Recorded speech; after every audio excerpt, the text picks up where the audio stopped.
My name is Holly, I'm 22 years old and I'm from a small town in North Clare called Listonvarna.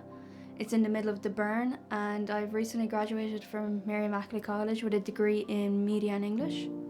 Scoliosis is a diagnosis of the curvature of the spine, which is seen as very abnormal because the spine is meant to grow straight, but during the years the spine begins to move out of shape and it can either grow to look like a C or an S shape.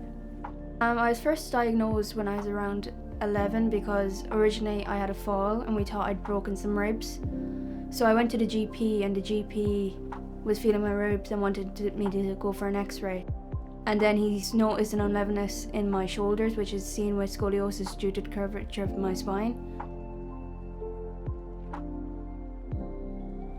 I got my surgery when I was 14. I was in my second year of school, but I had stopped playing sports that September before the surgery because I was in too much pain.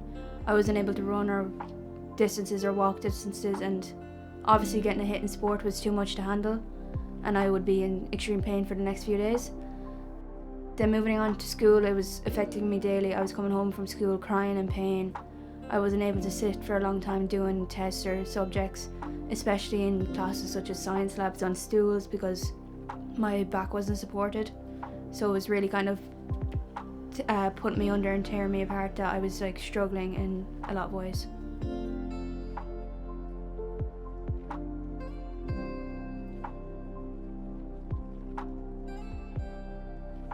I remember it was like a massive thing for family.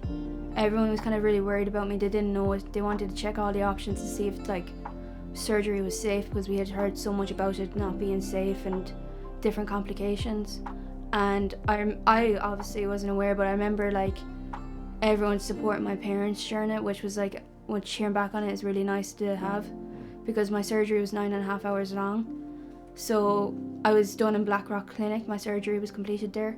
And for the 9.5 hours, Mum and Dad's siblings were sitting around and waiting.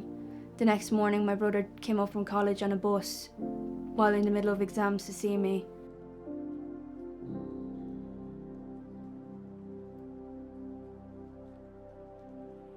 Holly had an army, and that brings it back. I'm so proud of them. I think there was about 8 people outside intensive care the night she came out. It's something I don't like remembering, but they were there all day long, and they were always there. My young nephews came, they took her bed asunder, carted it up, and they put it into the small sitting room because they said they couldn't think of her down in her own bedroom so far away from life. And they'd come over and they would move the bed around the place. They'd bring it into the kitchen if it was, when she came home. You need family, just for the little bits, the little things.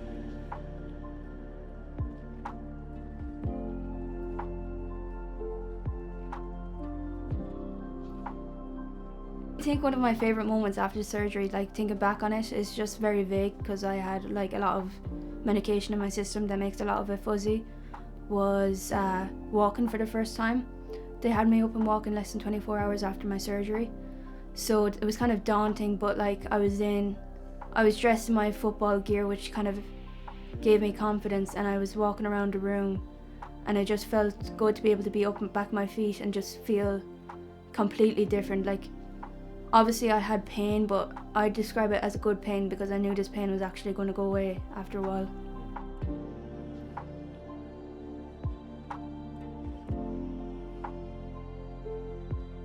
I kind of often think that scoliosis made Holly. I don't know who Holly would have been without scoliosis. She is Holly who had scoliosis. So what the Holly would be like if she didn't have scoliosis? Yeah, she took on a big role. She took on a lot of responsibility and during her time. And, she had to adapt. She still adapts. She still has some restrictions, but she does it. We used to say, tying her shoelaces, and she'd just say, just don't buy me laces anymore, ma'am. This is a small, the young teen, Velcro, it's the only way to go, she'd say, you know. So she adapted, you know, and she just went ahead with it, you know, kept going. I think hearing my story and being able to kind of show how I'm living and the aftermaths of it and how it's changed my life lets people know it's not actually as scary as it is. In the end, that it is quite a terrifying moment, but there is always a good side to come out of it and there's nothing to worry about it. I feel as the years pass on, it's nearly 10 years going now, that I just feel that it's the best thing that's happened to me. I'm living life without pain. It's something that is a part of me now, and I always have perfect posture.